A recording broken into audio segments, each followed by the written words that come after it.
About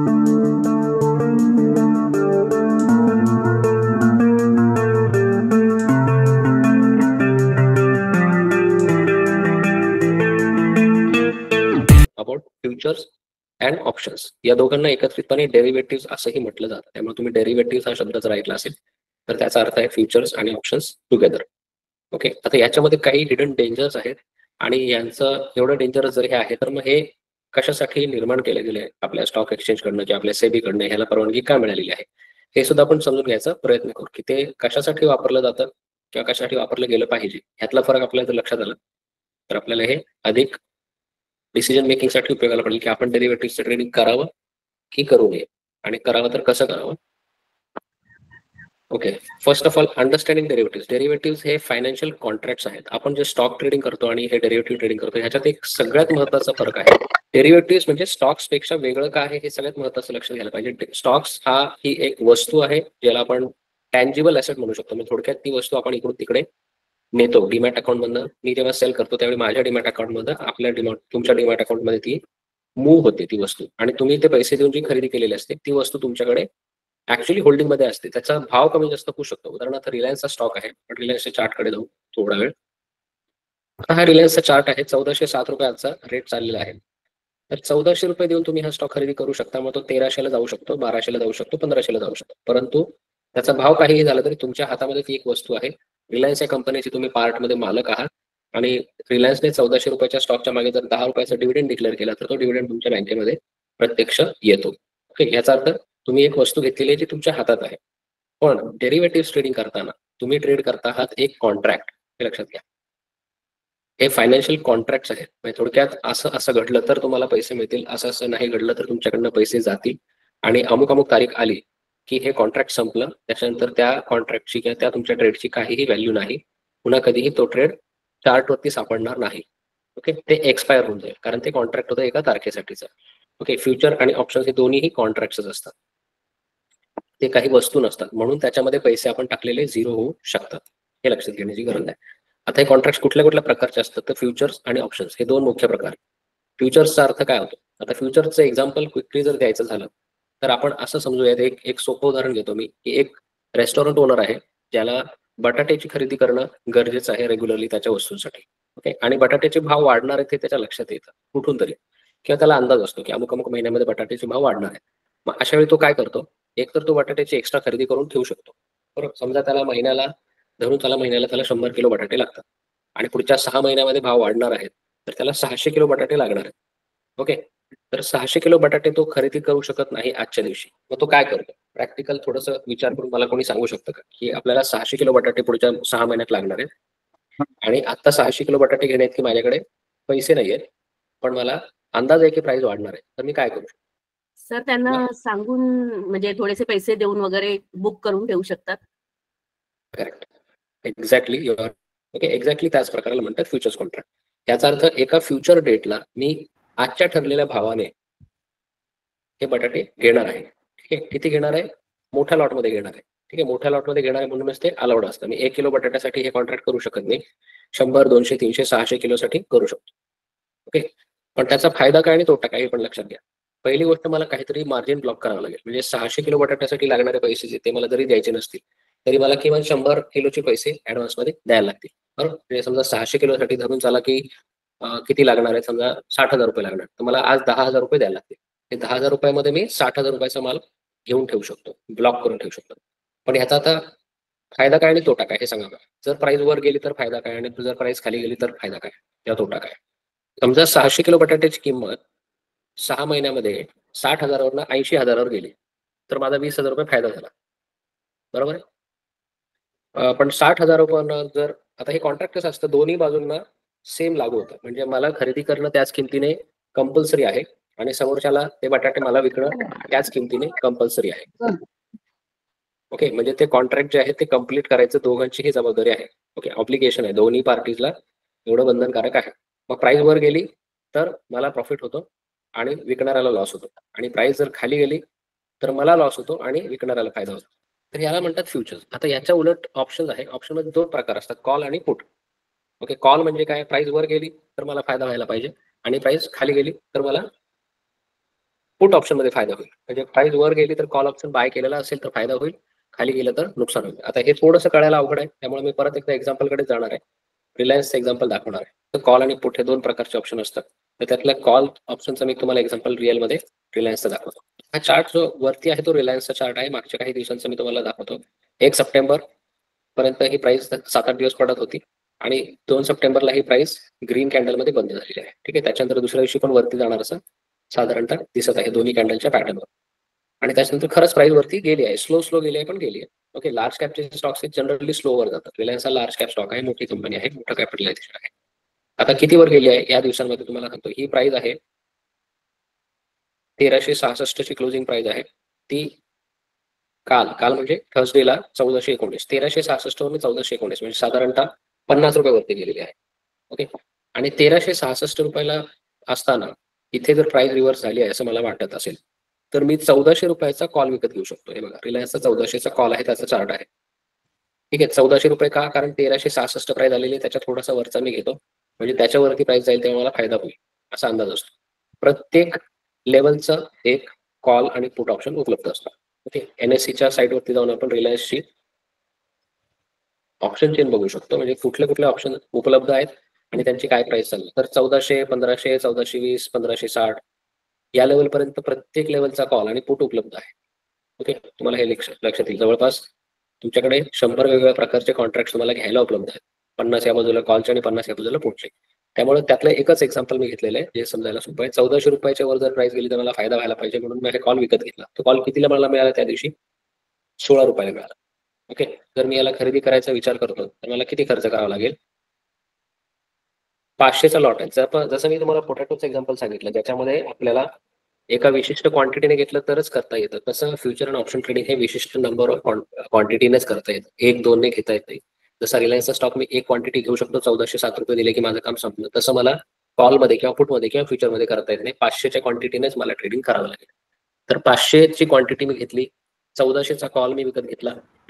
त्या दिवशी त्याचा जो भाव आहे तो चालला होता 17 रुपये 25 पैसे. ओके. साधारणतः 17-18 रुपये चालला होता. तर 18 रुपये गुणिले 500 म्हणजे मी 9,000 रुपये खर्च केले. ओके. आता हे 9,000 खर्च केले तर हा जो भाव आहे रिलायन्स वरती जाण्यासाठी थोडा वेळ लागला. त्याच्यामुळे या दिवसापर्यंत रिलायन्स वर गेला होता 1370 पर्यंत, म्हणजे फक्त 4च रुपये वर गेला. परंतु त्या एवढ्या दिवसांमध्ये माझा जो कॉलचा भाव आहे तो 17 रुपयावरनं साधारणतः 15.85 किंवा 16 रुपयावर आला. 1 रुपया याचा भाव पडलेलाच आहे. जरी इकडे 4 रुपये वरती असला तरी हा 1 रुपया खाली पडलेला आहे. का? कारण की याच्यामध्ये टाइम व्हॅल्यू असते आणि टाइम पास झाल्यामुळे 7-8 दिवस गेल्यामुळे आणि 7-8 दिवस जाऊन पण प्राइस मध्ये मोठी मूव नाही आली, त्यामुळे त्याचा जो भाव आहे तो पडत गेला. कारण ह्याच्यामध्ये शक्यता जेवढी वाढते तेवढा भाव वाढतो. ओके. त्याला व्हॉलेटिलिटी हे कारण असतं. पण व्हॉलेटिलिटी या विषयाला आपण आता टच नाही करूया. समजून घ्या की वर जाण्याची शक्यता हळूहळू इथपर्यंत आल्यावर कमी झाली, इथून पुढे वाढायला सुरुवात झाली. 5 दिवस वाढत गेला. 5 दिवस किती वाढला? 1412 पर्यंत गेला. 1370 ते 1412 म्हणजे किती झाले हे? साधारणतः 45 रुपयावर गेला. त्यामुळे इथे ही जी वाढ झाली कॉलमध्ये ती 18 रुपयापासून 26 रुपयापर्यंत झाली. म्हणजे मला 18 रुपये खर्च करून 26 रुपयापर्यंत तो गेला. तर टक्केवारी जर बघितली तर साधारणतः 9 रुपयावरती गेलेलं आहे. म्हणजे मला 50% प्रॉफिट झाले. 9,000 रुपयाचे माझे 13,500 रुपये झाले. पण जर हा भाव इथून गेलाच नसता तर हे हळूहळू 9,000 रुपयाचे 8,000 रुपये झाले होते. ते 7, 6, 5, 4, 3, 2 आणि 0 असे होऊ शकतात जर ही प्राइस रिलायन्सची इथेच राहिली असती तर. आणि याचा इमिजिएटली तुम्ही पुढच्या 2 दिवसात काय झालं बघा. प्राइस वर जाऊन खाली आलेली आहे, प्राइस परत त्याच लेवल आली आहे 3 दिवसामध्ये. पण तेवढ्याच 3 दिवसामध्ये 26 रुपयाचा जो कॉल आहे तो 21 रुपयावरती पडलेला आहे. याचं कारण असं आहे की आता आज तारीख आलेली आहे 19 सप्टेंबर आणि हे कॉन्ट्रॅक्ट सप्टेंबर महिन्याचं आहे. त्याची एक्सपायरी या गुरुवारी होणार आहे. 25 तारखेला हे कॉन्ट्रॅक्ट संपून जाणार आहे. 25 तारखेला रिलायन्सची प्राइस 1400च्या वर असली पाहिजे तरच या कॉन्ट्रॅक्टला काहीतरी अर्थ आहे. 1400च्या खाली असेल तर हा 0 होऊन जाणार आहे. एवढं बेसिक कळालं? ते कॉन्ट्रॅक्ट संपतं, ते एक्सपायरी कशी समजते? आणि ते एक मला नाही समजलं जरा की 1400चा एक्सपायरी 1400चा 17 कॉल रुपये मी म्हणालात घेतला. ते. मी 1400चा कॉल घेतला ना, म्हणजे मी काय म्हणतोय 1400 रुपयाच्या वरती प्राइस जाणार आहे before the contract expiry. Before the contract expiry कुठे आहे बघा डेट. हे बघा डेट इथे आहे 30 सप्टेंबर. ओके. 30 सप्टेंबर. या 30 सप्टेंबर आता मंगळवारी चेंज झाला ऍक्च्युअली. आधी गुरुवारी होता म्हणजे 25 असायचा. आता या महिन्यापासून मंगळवारी झाला म्हणजे 30 सप्टेंबर. 30 सप्टेंबर पर्यंत ही प्राइस 1400च्या वर गेली पाहिजे. अच्छा. आणि जितकी 1400च्या वर जाईल तितके पैसे मला मिळतील, असा या कॉन्ट्रॅक्टचा अर्थ आहे. ओके. जर प्राइस 1500ला गेली तर मला 100 रुपये मिळतील. अच्छा. प्राइस 1600ला गेली तर मला 200 रुपये मिळतील. प्राइस 1700ला गेली तर मला 300 रुपये मिळतील. प्राइस 2000 रुपयाला गेली तर मला 600 रुपये मिळतील. 1400च्या वरती कितीही जाऊ दे तेवढे पैसे मला मिळतील. पण पण ते हे सगळं मिळण्यासाठी 30 सप्टेंबर पर्यंतच ना सर? 30 म्हणजे त्याची सप्टेंबर expiry पर्यंत असेलपर्यंत. 30 सप्टेंबर पर्यंत झालं ओके. पाहिजे. ओके. कॉन्ट्रॅक्ट मध्ये बघा, रिलायन्स सप्टेंबर 1400 कॉल असं लिहिलेलं आहे. ओके. आणि सप्टेंबरचा अर्थ आहे 30 सप्टेंबर, शेवटचा मंगळवार. 28 ऑक्टोबरचं पण असतं, 25 नोव्हेंबरचं पण कॉन्ट्रॅक्ट असतं. म्हणजे या पानावर तुम्हाला 100 कॉन्ट्रॅक्ट दिसत असतील, पण रिलायन्सचे आणखी 100 कॉन्ट्रॅक्ट पुढच्या महिन्याचे आहेत. आणखी 100 कॉन्ट्रॅक्ट त्याच्या पुढच्या महिन्याचे पण आहे. ओके. आता पुढच्या महिन्याचा 1400चा जो कॉल आहे तो 17-18 रुपये नाही चाललेला आहे, तो 24 रुपये चाललेला आहे. त्याच्या पुढच्या महिन्याचा आहे तो अजून महाग असेल, तो 56 रुपये चाललेला आहे. जेवढा वेळ जास्त तेवढी त्याची किंमत जास्त. ओके. तर हे रिस्की आहे, कारण की 1400च्या खाली जर प्राइस असेल तर हे माझे सगळे 9000 रुपये झिरो होणार. त्याची शक्यता जी आहे ती किती आहे त्याच्या बेसिसवरती त्याचा भाव ठरतो. हा 16 रुपये होता, तो 16चा 26ला गेला आणि 2 दिवसात प्राइस त्याच लेवलला येऊन थांबली तरी पण तो 21 रुपयाला गेला. उद्या जर प्राइस इथेच ओपन झाली तर 21चा 18ला किंवा 17ला परत जाणार, म्हणजे माझ्या बाईंग किमतीला जाणार आहे. भले रिलायन्स 40 रुपये वरती आहे, माझा कॉल तिथल्या तिथेच असेल. ओके. तर ह्यामुळे टाइम व्हॅल्यू हा जो फॅक्टर आहे सगळ्यात मोठा आहे, तो समजण्यासारखा नाहीये. लोकांना वाटतं की हा 10 रुपयाचे 100 रुपये होताना बघितलेले असतात त्यांनी, ते का होतात आणि का नाही होत हे कळत नाही, त्याच्यामुळे त्याच्यामध्ये लोक असतात. लिव्हरेज ट्रॅप आहे. लिव्हरेज म्हणजे काय, तर 10 पट लिव्हरेज मिळू शकतं. म्हणजे थोडक्यात तुम्ही आता बघितलं की 100 रुपयाचा भाव रिलायन्सचा वर गेला तर ती 100 रुपयाची मूव मिळण्यासाठी मला 10 रुपये खर्च करून सुद्धा करता येतं, किंवा 10-20 रुपये खर्च करून मला 100 रुपयाचा प्रॉफिट मिळवता येऊ शकतो. पण ते होण्याची शक्यता किती आहे याच्यावरती तुम्हाला तो गेम खेळावा लागतो, आणि तो गेम ज्याला कळतो, जे मॅथमॅटिक्स ज्याला कळतं, तो याच्यात फायदा करू शकतो. परंतु ज्याला हे कळत नाही तो विचार करतो की अरे प्राइस तर वर गेली, माझा कॉल का वर गेला नाही. याच्या उलट पुट असतो जो खाली गेल्यावरती वर जातो. ओके. तर त्याच्यात आपण जाऊ आता नाही जाऊयात, कारण थोडंसं ते समजायला अजून अवघड आहे. कॉल समजायला सोपा आहे म्हणून तो सांगितला. पुटमध्ये त्याच्या उलट असतं, प्राइस खाली गेल्यावरती पुटचा भाव वाढतो. ओके. रिलायन्सचा पुट तुम्हाला पाहिजे तर एक दाखवतो मी. 1400चा नाही दाखवत, 1300चा दाखवतो, कारण थोडीशी करंट प्राइस पेक्षा खाली असलं पाहिजे ते बघण्यासाठी. रिलायन्सचा 1300चा पुट, 1300 नाही सॉरी 1400चा सांगणार आहे, 1400च्या जवळ प्राइस. हे बघा, मागच्या 3 दिवसात जेव्हा मी म्हटलं की हा कॉल वर जाऊन खाली आलेला आहे, त्याच 3 दिवसात पुट बघा, पुट ग्रीन आहे. 11चा तो 7ला पडून परत 9-8ला आलेला आहे. आणि प्राइस ज्यावेळेस 1400च्या आसपास होती, समजा एकोणी 1400च्या आसपास होती 17 तारखेला, ह्या 3 दिवसात एखाद्याने असा विचार केला की चला मी कॉल पण विकत घेतो, पुट पण विकत घेतो. किती खर्च होईल? कॉल विकत घ्यायला 10 रुपये खर्च होईल आणि पुट विकत घ्यायला 26 रुपये खर्च होईल. पण एकूण दोघांचीही किंमत पडलेली आहे. 26चा 21ला आलेला आहे आणि 10चा 9ला आलेला आहे. दोघांची पण किंमत पडली, कारण प्राइस 1400च्या आसपासच खेळते आणि दिवस तर पुढे वाढत चालले आहेत, म्हणजे एक्सपायरीच्या जवळ येत चाललंय. टाइम कमी राहिलेला आहे, प्राइस मुवमेंट काय होत नाही, त्यामुळे कॉल पण पडला, पुट पण पडला आणि दोन्ही खरेदी करणाऱ्यांचं नुकसान झालं. तर ह्या प्रकारे लिव्हरेज हा फायदा वाटतो लोकांना की थोड्या पैशात जास्त पैसे मिळतात, ह्याला म्हणतात लिव्हरेज. कमी पैसे खर्च करून जास्त आपल्याला प्रॉफिट मिळवणे याला लिव्हरेज म्हणतात, परंतु त्याच्यात तेवढ्याच प्रमाणात धोका पण असतो. सर, एक क्वेरी आहे regarding exit. Can we exit before expiry?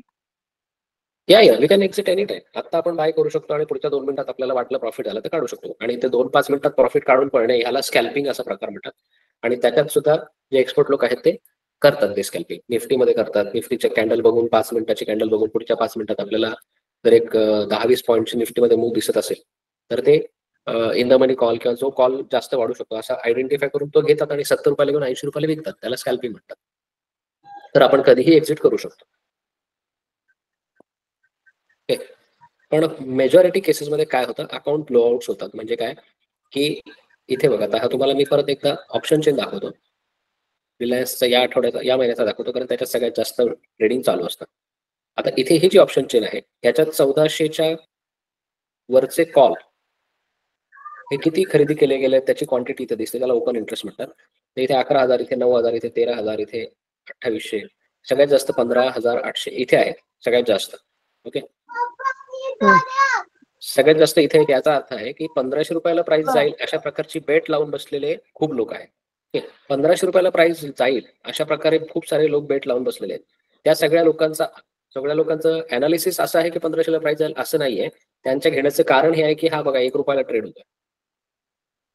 1 रुपयाचा अर्थ काय, 500 रुपये खर्च करायचे. मग 500च तर खर्च आहे. मग काय प्रॉब्लेम आहे? चला 500 रुपयाचं एक लॉटरीचं तिकीट काढूयात आणि बघू झालं तर झालं. 1600ला प्राइस गेली ते 500 रुपयात मला 20-25 हजार रुपये मिळून जातील. 7-8 हजार मिळून जातील. नाही मिळाले तर काय 500 रुपये जाणार आहेत ना, काय फरक पडतो? हा जो माइंडसेट आहे तो माइंडसेट सगळ्यात जास्त ऑप्शन ट्रेडर्ससाठी घातक आहे. तर लिव्हरेज हा फायदा नाहीये, ऑप्शनसाठी हा तोटा आहे. कारण मेजॉरिटी लोक हे स्वस्तवाले ऑप्शन घेतात जे करंट प्राइसच्या पासून लांब असतात आणि तिथे प्राइस पोहोचण्याची शक्यता खूप कमी असते, म्हणून तो पैसा त्यांचा वायाला जातो. आता पैसा वायाला जातो म्हणजे मी 500 रुपये देऊन एक रिलायन्सचा स्टॉक रिलायन्सचा कॉल खरेदी केलाय, पण तो खरेदी केलेला कॉल कुणाला तरी विकायला लागतो तेव्हाच मला खरेदी करता येतो. ज्याप्रमाणे स्टॉक खरेदी विक्री करताना एक माणूस विकतो दुसरा खरेदी करतो असं असतं, तसं ऑप्शन मध्ये सुद्धा तसंच व्हायला लागतं. तर मला जर 500 रुपयाचा एक ऑप्शन कॉल ऑप्शन खरेदी करायचा आहे तर तो कोणाला तरी विकावा लागेल तेव्हाच मला खरेदी करता येईल. परंतु विक्री आणि खरेदी याच्यात ऑप्शन मध्ये फरक आहे. एक फ्युचर ट्रेड करताना मला 500 रुपये 1400 रुपये गुणिले 500चा लॉट थोडे पैसे लागतील, बरोबर. 1400 गुणिले 500 किती होतात? रिलायन्सच्या एका कॉन्ट्रॅक्टची व्हॅल्यू 1400 गुणिले 500 म्हणजे किती होतात? 7 lakhs. 7 लाख रुपये होतात. 7 हा सर. ओके, तर 7 लाख रुपीजचं हे 7 लाख रुपीजचा मी ट्रेड करतोय हे लक्षात घ्यायचंय सगळ्यांनी. जेव्हा आपण फ्युचरचे ऑप्शन करतो, रिलायन्सचा ट्रेड करताना 7 लाख 8 लाख रुपये एवढ्या मोठ्या व्हॅल्यूचा मी ट्रेड करतोय. आता तेवढे पैसे लागत नाहीत, मार्जिन लागतं कमी. म्हणजे काय, जसं तुमचं पोटॅटोचं एक्झाम्पल होतं की थोडे पैसे देऊन मी लॉक करतो, तसं ह्याच्यात पण 7 लाखाचा ट्रेड जरी करायचा असेल तुम्हाला, 7 लाखाचे बटाटे विकत घ्यायचे असं समजून झालं, पण तुम्हाला 1 लाख रुपये द्यायला लागतील किंवा 1.5 लाख रुपये द्यायला लागतील, तर त्याला म्हणतात मार्जिन. त्याचप्रमाणे ऑप्शनमध्ये मार्जिन लागतं का, तर खरेदी करायला लागत नाही. म्हणजे 500 रुपयाची खरेदी करायला लागत नाही. मेजॉरिटी लोक त्याच्याचमुळे खरेदी करतात. पण कशासाठी करतात की 500 रुपयाचा मी खरेदी केली आणि समजा रिलायन्स 1500च्या ऐवजी 1600ला गेला, 1400वरून 1600ला जंप मारला, तर माझे त्याच्यात 100 रुपयाचा प्रॉफिट होईल. खर्च मी 500 रुपये केलेत, पण 100 गुणिले 500 म्हणजे जवळपास 50,000 रुपये मला मिळू शकतील, बरोबर. मग हे 50,000 रुपये मिळतील, पण ते देणार कोण आहे? ती ऑपोजिट वाली पार्टी देईल, जे ऑप्शन रायटिंग करते, जे ऑप्शन सेलिंग करते. आणि ती सेलिंग करणारी पार्टी आहे तिला 50,000 रुपये द्यायला लागू शकतात, कधी 60,000 रुपये द्यायला लागू शकतात. म्हणून त्यांच्याकडनं पण मार्जिन घेतलं जातं. जसं फ्युचरमध्ये 1 लाख मार्जिन आहे, तसं ऑप्शनच्या सेलिंग मध्ये पण 1 लाख मार्जिन आहे. ऑप्शन रायटिंग आणि ऑप्शन सेलिंग हे सेम आहे. ओके, काही लोक त्याला रायटिंग म्हणतात, काही लोक त्याला सेलिंग म्हणतात. सेलिंग समजायला सोपं आहे. तर बाईंग केल्यावरती टाइम व्हॅल्यूमुळे जे घसरण होत जाते त्याला थीटा रिस्क म्हणतात. त्याच्यामुळे प्राइस आहे ते पडत जातं आणि त्याला प्राइसला प्रीमियम असं म्हणतात. ऑप्शनच्या प्राइसला प्रीमियम हा शब्द वापरला जातो, प्राइस हा शब्द वापरला जातो. प्राइस हा स्टॉकच्या प्राइसला वापरला जातो आणि प्रीमियम जिथे वापरला जातो याचा अर्थ तुम्हाला कळायला पाहिजे की हे प्रीमियम का म्हटलं जातं. प्रीमियम आणखीन कुठल्या गोष्टीत आपल्याला ऐकायला मिळतो Insurance. इन्शुरन्स नाही. तर हे समजून घ्या, ऑप्शनच्या कॉन्ट्रॅक्टचे इन्शुरन्स आहे.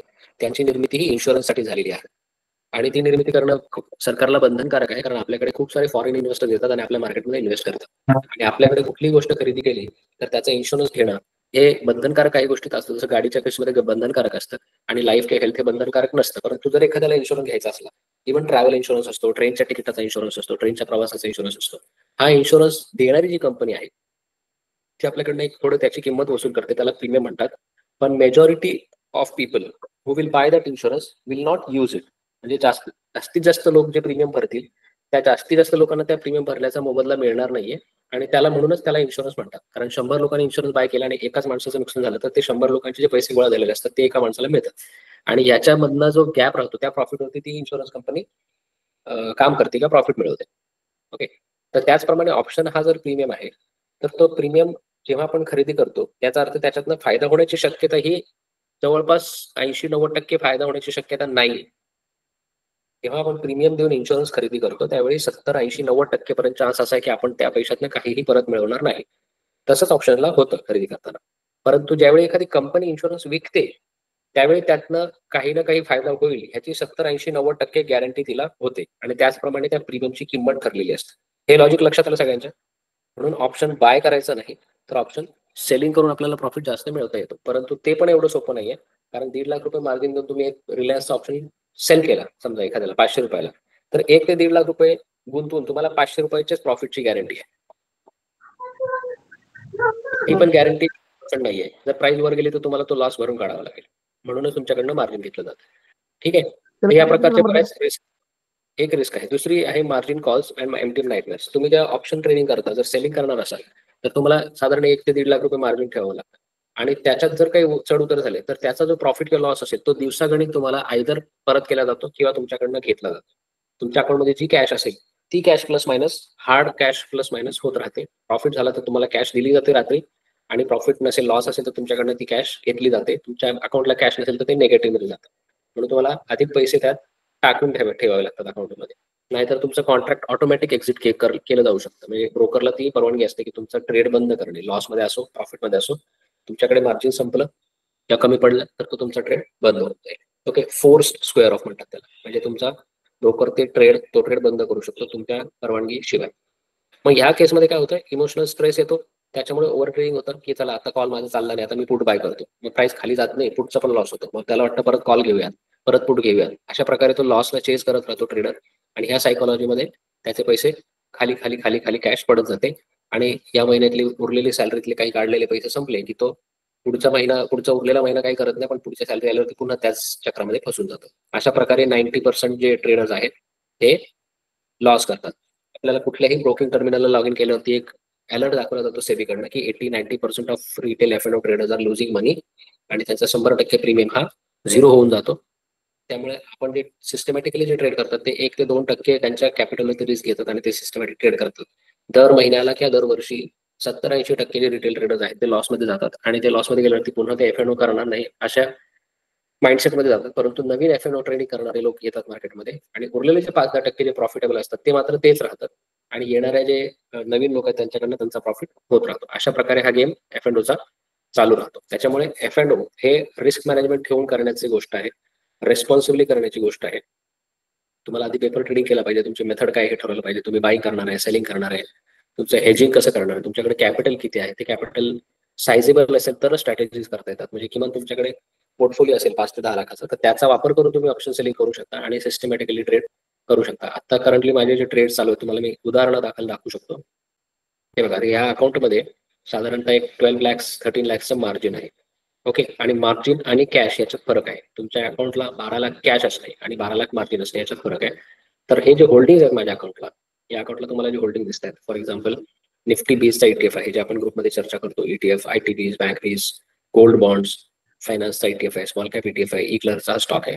हे जे आहेत हे प्लेज करून आपल्याला ह्यातनं मार्जिन घेऊन ट्रेडिंग करता येतं. हे मोठे इन्व्हेस्टर्स हे करतात. परंतु छोटे इन्व्हेस्टर्स, छोटे रिटेल ट्रेडर्स काय करतात, हे कॅश घेऊन होतात 10,000, 5,000, 20,000, 50,000 आणि बाय करायचा प्रयत्न करतात ऑप्शन. आणि ते ऑप्शन जे बाय करतात तेच ऑप्शन सिस्टमॅटिकली ट्रेड करणारे जे मोठे ट्रेडर्स आहेत, इन्व्हेस्टर्स आहेत, लर्नेड ट्रेडर्स आहेत, ते लोक ते ऑप्शन सेल करतात. त्यामुळे त्यांची जी प्रॉफिट शक्यता आहे ती खूप जास्त होऊन जाते. ठीक, आता सध्याच्या घडीला माझा फिन निफ्टी या इंडेक्सचा एक ट्रेड चालू आहे, कोटक बँकचा एक ट्रेड चालू आहे, मिड कॅप निफ्टीचा एक ट्रेड चालू आहे, आणि निफ्टीचा डिसेंबरच्या एक्सपायरीचा एक ट्रेड चालू आहे, ऑक्टोबरचा एक ट्रेड चालू आहे निफ्टीचा, आणि TVS मोटर हा ट्रेड. तर हे अलग वेगवेगळ्या प्रकारचे ट्रेड घेतल्यामुळे मी कसं काम करतोय, मी एका इन्शुरन्स कंपनीसारखं काम करतोय. थोडक्यात मी इन्शुरन्स पॉलिसी विकलेली आहे गुजरातमध्ये पण, महाराष्ट्रामध्ये पण, आणि संपूर्ण देशभरात विकलेली आहे. आणि गुजरातमध्येच नेमके फ्लड झाला किंवा पूर आला तर मग इन्शुरन्स पॉलिसीचे पैसे आपल्याला क्लेम म्हणून द्यावे लागतील. गाडीचा इन्शुरन्स असू दे किंवा लाईफ इन्शुरन्स असू दे किंवा हेल्थ इन्शुरन्स असू दे, त्याचा क्लेम मला ऍज अ कंपनी द्यावा लागेल. परंतु फक्त हे गुजरातमध्ये घडल्यामुळे, बाकी देशात न घडल्यामुळे मला तिकडनं प्रीमियमचा प्रॉफिट होत राहील. अशा प्रकारे डायव्हर्सिफाय करून इन्शुरन्सचा गेम सेलिंग मध्ये करता येतो. परंतु ज्याच्याकडे परत 1 लाखच रुपये आणि एकच लॉट कुठला तरी सेल केलाय आणि त्याच्यातनंच प्रॉफिट व्हायला पाहिजे असा अट्टाहास धरल्यामुळे सेलिंग मध्ये सुद्धा लॉस होऊ शकतो. बाईंग मध्ये तर 90% लॉस होतोच. ठीक आहे, बाईंग मध्ये जे स्कॅल्पिंग करतात किंवा ज्यांना थोडंसं टेक्निकल अनालिसिस त्यांचं चांगलं आहे, त्यांचा आउटलुक चांगला आहे, त्यांना प्रॉफिट होऊ शकतो. पण अशी माणसं हजारातून 2-4 असतात, आणि उरलेली जी 998, 995 माणसं आहेत ती ऑप्शन्स मध्ये बाईंग करून पैसे लूज करतात. त्याच्यामुळे ऑप्शन जर तुम्हाला करायचं असेल तर सेलिंग आणि स्ट्रॅटेजी शिकूनच केलं पाहिजे. बाईंग करणं कम्प्लिटली बंद केलं पाहिजे जर करत असाल तर. आणि त्यांनी एखादं वर्ष केलेलं त्यांना माहिती पण आहे की हे का बंद करायचं, त्यांच्याकडे कारण असतं, परंतु इमोशनली त्यांना ते ऍडिक्शन असल्यामुळे ते करता येत नाही. आणि सेलिंग ज्यांना करायचं, ज्यांना कळतं सेलिंग करायचं, त्यांच्याकडे मार्जिनची थोडीशी कमतरता असते. पण तुमचा पोर्टफोलिओ जर 5 ते 10 लाख असेल तर त्यातनं मार्जिन आपण उभं करू शकतो, आणि ते मार्जिन उभं करून केअरफुली ट्रेडिंग करू शकतो. आणि केअरफुली ट्रेडिंग करून ऑब्जेक्टिव्ह त्याच्यात असं नाही ठेवलं पाहिजे की माझे 10 रुपयाचे महिन्याभरात 20 रुपये होतील, पुढच्या महिन्यात ते 20 चे 40 होतील, पुढच्या महिन्यात ते 40 चे 80 होतील. कारण हे करू शकणारे लोक खूप खूप खूप कमी आहेत. आणि दुसरी गोष्ट, जर तुम्हाला कोणी असं सांगत असेल की मी अशा प्रकारच्या स्ट्रॅटेजीज पुरवतो ज्याच्यात 90% शक्यता आहे करेक्ट जाण्याची, आणि तुमचे पैसे 50,000 असतील तर पुढच्या महिन्यात ते 1 लाख होतील, अशा प्रकारचा आमिष दाखवून जर तुम्हाला कोणी ऑप्शनच्या स्ट्रॅटेजीज विकत असेल किंवा ऑप्शनचे प्लॅन विकत असेल, ट्रेडिंग प्लॅन विकत असेल आणि त्याच्या महिन्याचं सबस्क्रिप्शन 10,000 रुपयाला आहे, 15,000 रुपयाला आहे, अशा प्रकारे विकत असेल तर हे त्यांना तुम्ही प्रतिप्रश्न विचारायला पाहिजे की जर तुमच्याकडे महिन्याला डबल करण्याचं एक मशीन आहे तर तुम्ही 1 लाखाचे एका वर्षात साधारणतः 1.2 करोड करू शकता. हे गणिताने सिद्ध करता येतं.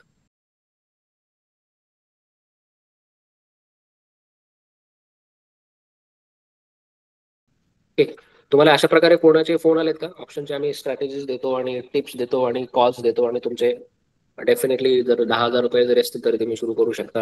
आमचं महिन्याचं सबस्क्रिप्शन 10,000 रुपये आहे. असे प्रकारचे काही मार्केटिंग आलेत प्लॅन तुमच्यासमोर? असे जरी आले तर तुम्हाला सोपं एक त्यांना सांगता येऊ शकते की तुमच्याकडे त्यांना आपण तुम्ही विचारता तुमच्याकडे जर 1 लाख रुपये आहेत आणि तुम्ही महिन्याला डबल करू शकता तर ते महिन्याभरामध्ये त्याचे 2 लाख होतील, तिसऱ्या महिन्यात त्याचे 4 लाख होतील, मग 8 लाख, 16 लाख, 32 लाख, 64 लाख, 8व्या महिन्यातच त्याचे 1.3 CR होतील आणि वर्ष पूर्ण व्हायच्यात त्याचे 20 कोटी रुपये होऊ शकते. तर तुमच्याकडे अशी स्ट्रॅटेजी आहे जी एका वर्षामध्ये 1 लाखाचे 20 कोटी रुपये करू शकते, तर ती स्ट्रॅटेजी तुम्ही इतरांना विकून 10,000 रुपये गोळा का? बरोबर आहे? बरोबर आहे सर. तर हा क्लिअरली प्रश्न विचारला पाहिजे त्यांना. ओके, की हे शक्य नाहीये आणि शक्य असतं तर एवढ्या प्रकारचे जे बिझनेसेस चाललेत आपल्या आसपास, झुडिओ आहे टाटांचा, अंबानींचं जिओ आहे, हे सगळे जे करतायत ते वर्षाकाठी 5 ते 10 ते 20% प्रॉफिट करण्यासाठी झटतायत. ते झटले नसते ना जर त्यांच्याकडे एवढा पैसा आहे, त्यांच्याकडनं जाऊन तुम्ही इन्व्हेस्टमेंट मागा आणि करून दाखवा त्यांना महिन्याला डबल. हे होत नाही. हे तेव्हाच होऊ शकतं ज्यावेळी कुठेतरी 1000 लोकांचा लॉस होईल त्यावेळी 4 लोकांचा प्रॉफिट होईल आणि ते 4 लोकांना हे करणं शक्य असतं. पण त्यातले जे जेन्युइन 4 लोक आहेत ते लोक ही स्ट्रॅटेजी कोणालाही सांगत नाहीत. आपल्या बेडरूम मध्ये किंवा आपल्या स्टडी रूम मध्ये गुपचूप बसून ट्रेडिंग करतात आणि पैसे वाढवत राहतात. जरी डबल प्रत्येक महिन्याला नाही झाले तरी सुद्धा 1 लाखाचे 1 कोटी ते 2-3 वर्षात करू शकतात. पण ते कधी पब्लिकच्या समोर येणार पण नाही, त्यांची स्ट्रॅटेजी विकणार पण नाही. तर यामुळे ऑप्शन जे आहे ट्रेडिंग करायचं असेल तर तुम्हाला स्ट्रॅटेजी शिकल्या पाहिजे आणि स्ट्रॅटेजीमध्ये बाईंग सेलिंग दोन्हीचं कॉम्बिनेशन असतं, प्लस काही कॅपिटल लागतं. ते कॅपिटल हार्ड कॅशमध्ये नसेल, तुमच्या होल्डिंग्समध्ये असेल तरी सुद्धा चालतं. जसं ह्या अकाउंटच्या मी तुम्हाला दाखवलंय तर होल्डिंगमध्ये साधारणतः 13-14 लाख रुपये होल्डिंगमध्ये जास्त आहे. होल्डिंग 35 लाख इन्व्हेस्टमेंट आहे, त्याची व्हॅल्यू 40 लाख आहे. त्याच्यातनं मी मार्जिन उभं केलंय साधारणतः 13 लाख आणि त्या 13 लाखाच्या मार्जिनवरनं हे जे आहेत हे ट्रेड्स चालू आहेत. ओके, आणि ह्या ट्रेड्सचं जे काय प्रॉफिट येईल ते मला हार्ड कॅशमध्ये एक्स्ट्रा इन्व्हेस्टमेंटमधनं नाही आलेलं आहे. माझ्या जे होल्डिंग्स आहेत त्याच्यावरती जे मी तारण ठेवून पैसे घेतो ना आपण, त्या प्रकारे तारण ठेवून घेतलेले, याला काहीही इंटरेस्ट लागत नाही. फक्त प्लेजिंगची प्रोसेस असते ज्याला 50-100 रुपये लागू शकतात प्रत्येक स्टॉकच्या मागे. आणि ह्यातल्या 10 गोष्टी मी जर प्लेज केल्या तर मला 1000 रुपये खर्च येईल, पण ते पैसे मला वापरायला मिळतील. आणि एकदा केलं की आपलं लाईफ टाईम ठेवता येतं प्लेज करून. फक्त परत विकायचं असेल तर प्लेजिंग काढावं. त्यामुळे तुम्ही काय प्लेजिंग कराल, काय तारण ठेवाल हे लक्षात ठेवलं पाहिजे. इथे बघा बी प्लेज दिसतंय, निफ्टी बीज मी प्लेज केलेत, आयटी बीज मी प्लेज नाही केलेत, बँक बीज मी प्लेज केलेत, सोवरिन गोल्ड बॉन्ड मी प्लेज केलेत, पण BFSI मी नाही केले कारण ह्याला मला कधी विकावं लागू शकतं. किंवा हा इक्लरचा स्टॉक आहे, हा ट्रेड आहे, ह्याला मला विकावं लागू शकतं, त्याच्यामुळे हे मी प्लेज नाही केलेलं आहे. ठीक आहे, त्यामुळे आपण काय प्लेज करायचं काय नाही प्लेज करायचं हे आपण ठरवू शकतो. जे काय प्लेज करू ते शक्यतो लॉंग टर्म वाला असलं पाहिजे आणि त्याला प्लेज करून मी थोडं छोट्या रिस्कवाला काय स्ट्रॅटेजी आहे त्या शिकून मी इम्प्लिमेंट करू शकत असेल तरी काही हरकत नाही. तर मी डिसेंबर महिन्याची एक ऑप्शनची ट्रेड केलेली आहे बघा. मी 160 रुपयाला हा पुट सेल केलेला आहे. तो आता 110 रुपये झाला, त्याच्यात 8000 प्लस मध्ये आहे.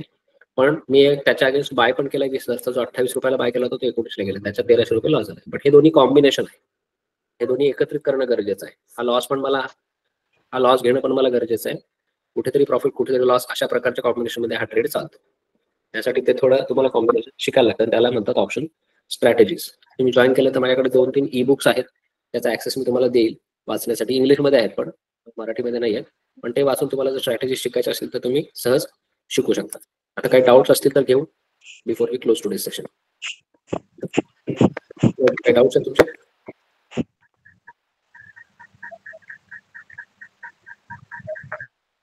पल्लवीजी आपण कुठून बोलताय? चॅटमध्ये कृपया आपण आपले मोबाईल नंबर टाईप करू शकता का, म्हणजे मला तुम्हाला ग्रुपमध्ये ऍड करता येईल. हॅलो सर, मी पुण्यातून बोलते. आपण करताय का ऑप्शन ट्रेडिंग? पहिले मी करत होते बँक निफ्टी मध्ये, पण आता सध्या मी थांबवलं आहे. म्हणजे आता मी स्विंग करते, स्विंग ट्रेडिंग. तर स्विंगच चालू ठेवा छोट्या कॅपिटल. तुम्हाला जर कॅपिटल वाढवता आलं तरच तुम्हाला ऑप्शन स्ट्रॅटेजीज मध्ये करणं योग्य आहे. कारण बाईंग मध्ये तुम्हाला सांगितलं तसं 90 to 95% people will lose money, आणि हे तुम्हाला एक्सपायरीच्या दिवशी तुम्हाला इथं दिसतच असेल. ऑप्शन चेन मध्ये तुम्ही जाऊन बघू शकता. ही जी ऑप्शन चेन आहे निफ्टीची किंवा बँक निफ्टीची, ती तुम्ही ओपन करा एक्सपायरीच्या दिवशी संध्याकाळी 3 नंतर 3:30 नंतर.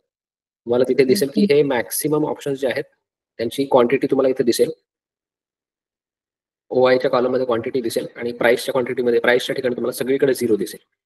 याचा अर्थ मेजॉरिटी ऑप्शन हे 0ला एक्सपायर झालेले आहेत हे तुम्हाला कळेल. प्रत्येक एक्सपायरी तुम्ही हे बघू शकता, गुरुवारची, मंगळवारची, सेन्सेक्सची हे तुम्ही बघू शकता.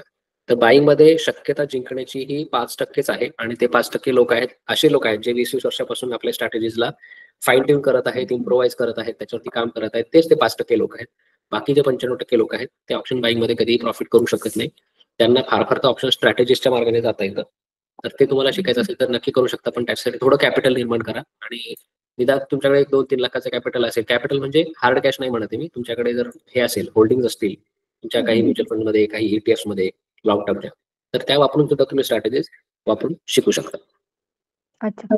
Sir hello sir.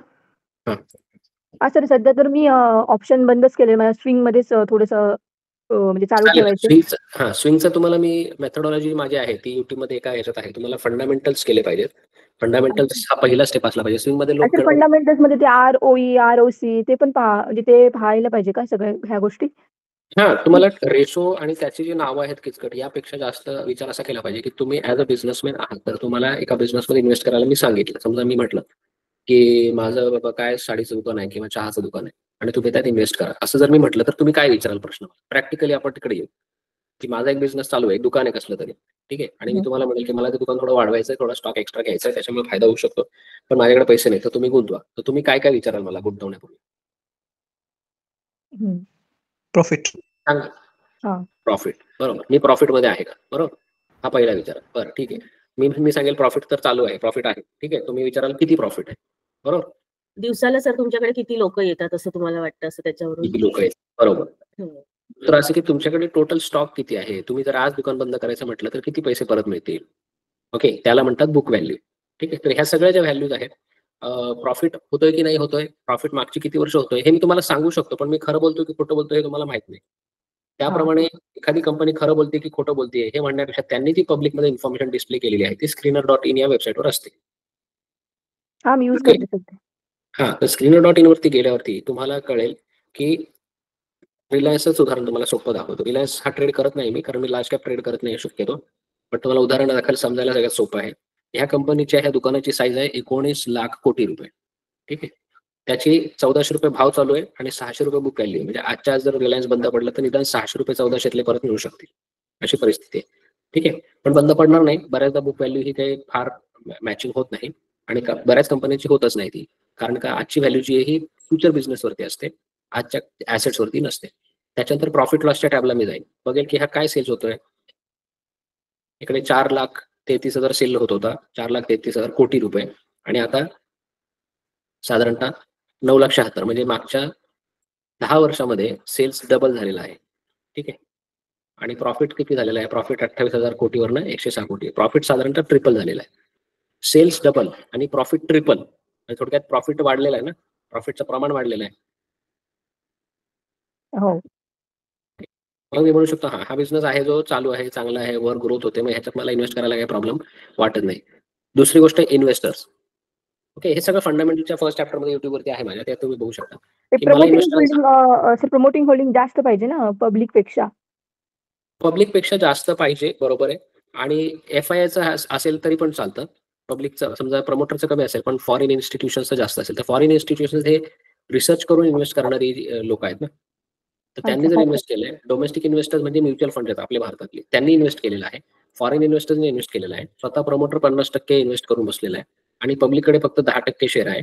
तर पब्लिकला ह्याच्यात पैसे टाकायला फारशी भीती नाहीये. म्हणजे एक रिझन घाबरण्याचं कमी आहे या इन्व्हेस्टमेंटमध्ये. अच्छा. ठीक आहे. पण याच्या अगेन्स्ट तुम्ही जर म्हणाल की मला आता झोमॅटोचं काय नाव आहे, झोमॅटो इटर्नल, ठीक आहे, हे झोमॅटोचं हे आहे, त्याच्यात इन्व्हेस्टर कोण आहेत? गव्हर्नमेंट आहे, पब्लिक आहे, DII आहेत, FII आहेत. आता FII फॉरेन इन्व्हेस्टर्स जे आहेत या स्टॉकमध्ये, प्रमोटरचं तर नावच नाही इथे, ही फॉरेन इन्स्टिट्यूशनने प्रमोट केलेली संस्था दिसते. स्वतः खुद्द एक प्रमोटर नाहीच या कंपनीला.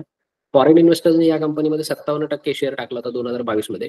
तो खाली आणत त्यांनी आता तो 42 वर आणलेला आहे. 6%, आणि तो म्युच्युअल फंड जे आपले आहेत ना भारतातले जे ऑर्गनायझेशन त्यांच्याकडे ढकललेला आहे. ओके, पब्लिककडे 33% शेअर होता, तो आता कमी कमी होत 24% वर गेलेला आहे. त्याच्यामुळे ह्या स्टॉकमध्ये खूप सारं उलथापालथ होते इन्व्हेस्टमेंटच्या दृष्टीने. हा त्याला देतोय, तो ह्याला देतोय.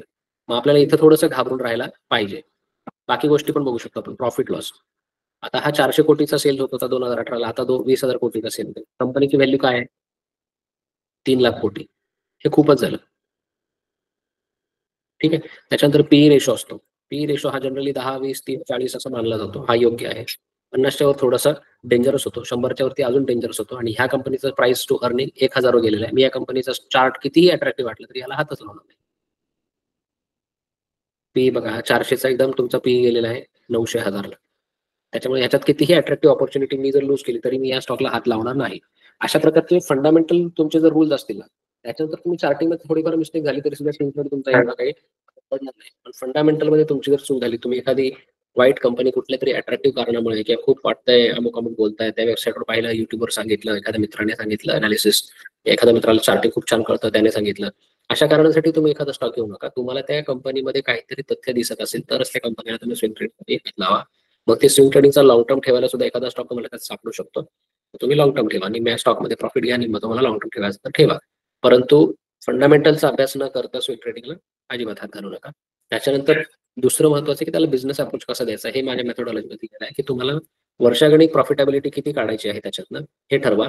30, 40, 50% प्रॉफिटची टार्गेट असायला पाहिजे. ती जर काढता येत असेल तरच तुम्ही स्विंग ट्रेडिंग कंटिन्यू करा. नसेल तर तुम्हाला 15% किंवा 12% बसून रिटर्न देणारे म्युच्युअल फंड्स आहेत, त्याच्यामध्ये इन्व्हेस्ट करत राहा. आणि हे आयदर ऑर नाहीये, म्हणजे आयदर स्विंग ट्रेडिंग करा किंवा म्युच्युअल फंड करा असं नाहीये. तुम्हाला दोन्हीही केलं पाहिजे. कारण आपल्याला डायव्हर्सिफिकेशन, आपला पैसा मल्टिपल ठिकाणी गुंतवलेला, मल्टिपल ठिकाणावर इन्कम देणारा असा आपल्याला प्लॅन केला पाहिजे, जे लॉंग टर्म मध्ये जास्त कामाला येतं. 10-20 वर्षाच्या पिरियडमध्ये स्विंग ट्रेडिंग हा त्या तुमच्या टोटल फायनान्शियल प्लॅन मधला फक्त एक one of the source of income असला पाहिजे. बाकी फायनान्शियल प्लॅन मध्ये तुमच्या इन्शुरन्स महत्वाचे आहे, तुमचं म्युच्युअल फंडच्या एसआयपी महत्वाचे आहे, त्याच्यावरती प्रॉफिट होत असेल तर तो टॅक्स वाचवणं महत्वाचं आहे, दरवर्षी आयटी रिटर्न भरणं महत्वाचं आहे. अशा अनेक गोष्टी येतात फायनान्शियल प्लॅनिंग मध्ये. त्या बाबतीत काही डाऊट असेल तर मला तुम्ही विचारू शकता ग्रुपमध्ये.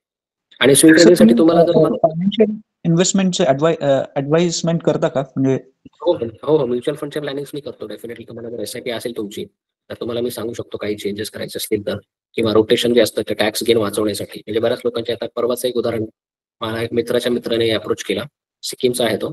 त्याने मागच्या 10 वर्षापासून 40,000 रुपये पर मंथचे एसआयपी केलेले आहेत. 50 लाख रुपये इन्व्हेस्टेड झालेले आहेत आणि 1.1 सीआर त्याची व्हॅल्युएशन आहे. पण आजपर्यंत न विकल्या मिळालं. ते सगळे 60 लाखचा प्रॉफिट आहे, सगळा टॅक्सेबल. हे त्याला माहितच नाही. त्याच्या ऍडवायझरने हे त्याला 8 वर्षापूर्वी सांगणं गरजेचं होतं. 2018 सालीपासून याचं प्रॉफिट लागूच नाही. त्यापूर्वी प्रॉफिट टॅक्सेबिलिटी नव्हती काही. तर ते ऍडवायझरचं ही काही महत्वाची काम आहे. तुम्हाला एसआयपी लावून दिली आणि ती चालली वर्षानुवर्षे, आता तुमचा धंदा चाललाय असं बघून चालत नाही. म्हणजे मला ते पटत नाही. त्यामुळे तुमचे जर एसआयपी असतील तर मला सांगा कशा आहेत. त्यासाठी सगळं पण बाकीचं फॅमिली बॅकग्राऊंड लागतं की तुमच्या मुलांचं शिक्षण कधी होणार आहे, कधी कंप्लीट होणार आहे, कधी लागणार आहे, वेडिंगसाठी लागणार आहे, हे गोल्स काय आहेत फायनान्शियलचे, त्याचं आणि तुमच्या असलेल्या पैशांचं मॅचिंग करायला लागतं. आणि मग तुम्हाला मी सांगू शकतो हे कमी पडणार आहे, जास्त होणार आहे. हे थोडंसं आपल्याला फायनान्शियल प्लॅनिंगच्या दृष्टीने इन्शुरन्सेस असणं, हेल्थ इन्शुरन्स ॲडिक्वेट असणं, या गोष्टी सगळ्या कनेक्ट करून मी सांगतो. तुम्हाला काही डाऊट असेल तर मला विचार. तुम्ही ग्रुपमध्ये आहात का महेशजी? BFFM नावाच्या ग्रुपमध्ये? हो. ओके. तर ते तुम्ही विचारा. आणि पल्लवीजी, तुम्ही स्विंग ट्रेडिंगचं म्हटलं, तुम्हाला जर प्री रेकॉर्डेड कोर्स माझा घ्यायचा असेल तर तो आपल्या वेबसाईटवरती उपलब्ध आहे. त्याच्यात एक्सपिरियन्स आहे, त्याच्यामुळे तुम्हाला थोडाफार डिस्काउंट सुद्धा मी देऊ शकतो. कारण काही तसं मला हे नाही आहे, हा माझा मेजर सोर्स ऑफ इन्कम नाही आहे. परंतु तुम्ही आधी फ्री कोर्सेस देऊन सुद्धा थोडासा मला वाईट अनुभव आले, त्याच्यामुळे मी आता पूर्ण कोर्स फ्री तर देत नाही कोणाला. थोडीशी त्याची व्हॅल्यू पण राहते आणि लोक नाहीतर कदर करत नाहीत. आजचं बघा, आजचं हे फ्री सेशन आहे, परंतु किती लोकांनी ऍक्च्युली इथे येऊन हजेरी दिली आहे संडे असून सुद्धा. ते थोडंसं आहे आपल्याकडे. फ्रीच्या गोष्टींना किंमत नाहीये. That is reality. Neeta madam, तुमच्या अवधूत साठेंवरती बरीचशी चौकशी झाली होती, तुमचे आय ओपनर. हो सर, झाली होती, पण नाही, ते शक्य नाहीये. त्यापेक्षा आपलं तेच मी आता यांना बोलत होती, माझे मिस्टर बोलतायत, त्यांना म्हटलं की सर खूप खूप कमी घेतात आणि खूप छान हे करतात, शिकवतात म्हणून. आणि सर, त्यांचं तुमची वेबसाईट काय म्हणतात? Website BFF Money. हो, आता जरा ऑनलाईन तुम्ही हे करता का, एक्सप्लोर करता का, म्हणजे डिटेल्स दिसते स्क्रीन माझी? हो. इकडे तुम्ही ई बुक आहे माझं एक IPO वरती, ते तुम्ही इथं घेऊ शकता. तिथं फक्त आपल्याला कोड टाकायला लागले, फ्री डाउनलोड करू शकता. माझी IPO इन्व्हेस्टमेंटची जी मेथोडॉलॉजी आहे ती तुम्हाला आहे इकडे मिळेल. ट्रेडिंगचा एक बुक आहे आणि कोर्सेस जे swing trading as a business हा एक कोर्स आहे जो तुम्हाला इथे डायरेक्ट बाय करता येतो. आता हा लाईव्ह साठी 4,999 प्राइस आहे, ज्याच्यात मी डिस्काउंट देत असतो. आणि तुम्ही खाली जर गेला तर तुम्हाला प्री रेकॉर्डेड मराठी आणि हिंदी इकडे खरेदी करता येईल.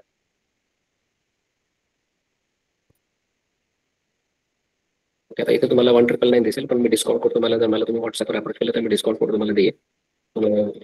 डिस्काउंट कोड ही प्राइस अजून कमी पडेल आणि इथे कुपन अप्लाय केलं तर तुम्ही डायरेक्ट विजा किंवा मास्टरनेच फक्त पेमेंट करता येतं, कारण हे इंटरनॅशनल गेटवे असल्यामुळे ह्याच्यात रुपयाचे कार्ड चालणार नाही. तुमचं जर रुपयाचं बँक कार्ड आहे ते चालणार नाही. विजा किंवा मास्टरचं क्रेडिट कार्ड, डेबिट कार्ड कुठे चालेल ते.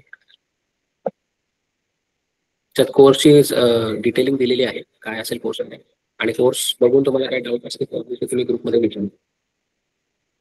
ऑप्शनचा मी डायरेक्टली कोर्सची इथे इन्फॉर्मेशन दिली नाही, कारण मी तुम्हाला सांगितलं की मी सेलिंगच्या स्ट्रॅटेजी शिकवतो, ते थोडंसं कॅपिटल इंटेन्सिव्ह आहे आणि लोकांना जे शिकायचं ते बाईंग शिकायचं आहे, ज्याच्यामध्ये 90% लॉसेसचे चान्सेस आहेत ते लोकांना शिकायचं आहे.